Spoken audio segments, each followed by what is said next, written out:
ఓం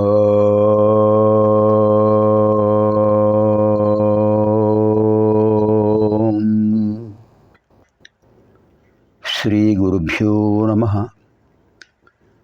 నమో దేవ్యై మహాదేవ్యై శివాయై సతతం నమః.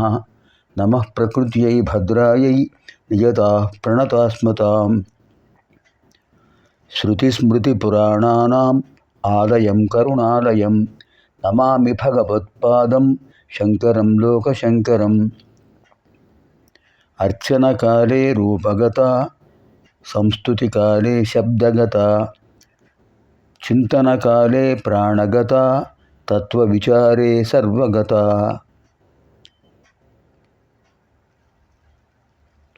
అద్భుతమైనటువంటి బ్రహ్మాండ పురాణాంతర్గత లలితా త్రిశతి స్తోత్రం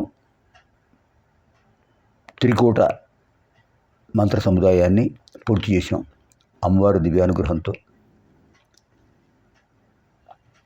కా ఏ ఈ లా హ్రీం వాగ్భవగోటం 5 మంత్రాలు. హ స క హ ల హ్రీం కామరాజగోటం 6 మంత్రాలు. సకల హ్రీం శక్తిగోటం 4 మంత్రాలు. మొత్తం 15 మంత్రాలు, 15 బీజాక్షరాలు. ఒక్కొక్క బీజాక్షరంతో 20 నామాలు. 15 20 20 15 300 త్రిశతి. అలాంటి అద్భుతమైన త్రిశతి అధ్యయన కార్యక్రమాన్ని పూర్తి చేసాం. ఇప్పుడు శ్లోకాలు పారాయణ చేద్దాం. అది సంప్రదాయం. హయగ్రీవ స్వామి వారు అగస్త్యుల వారికి ఉపదేశించినటువంటి అద్భుతమైన త్రిశతి శ్లోకాలు.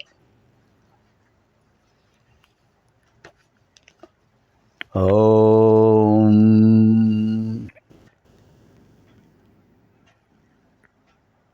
ఒక విషయాన్ని గుర్తుపెట్టుకోవాలి సందర్శక మహాశయులు. అంగన్యాస కరన్యాసాలతో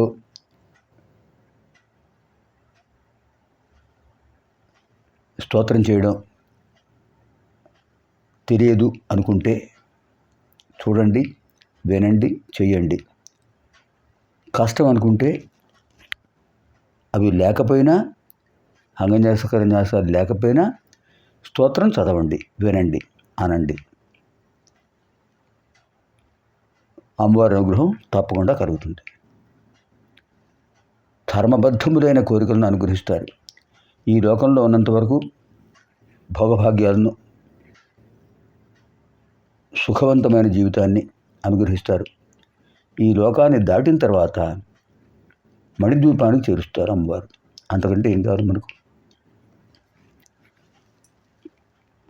ఇది నేను అంగన్యాస కరన్యాసాలతో చేస్తాను.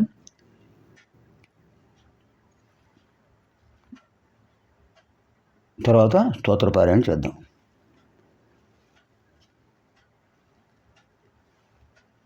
ఓం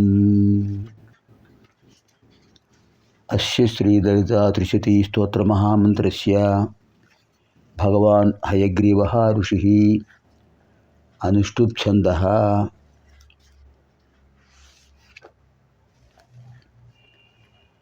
శ్రీ లలితా పరాభట్టారికా దేవత. ఐం బీజం.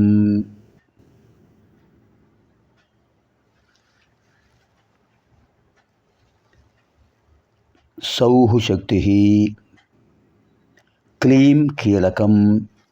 మమ చతుర్విధ పురుషార్థ ఫలసిద్ధ్యర్థే పారాయణే వినియోగః. ఓం ఐం అంగుష్ఠాభ్యాం నమః.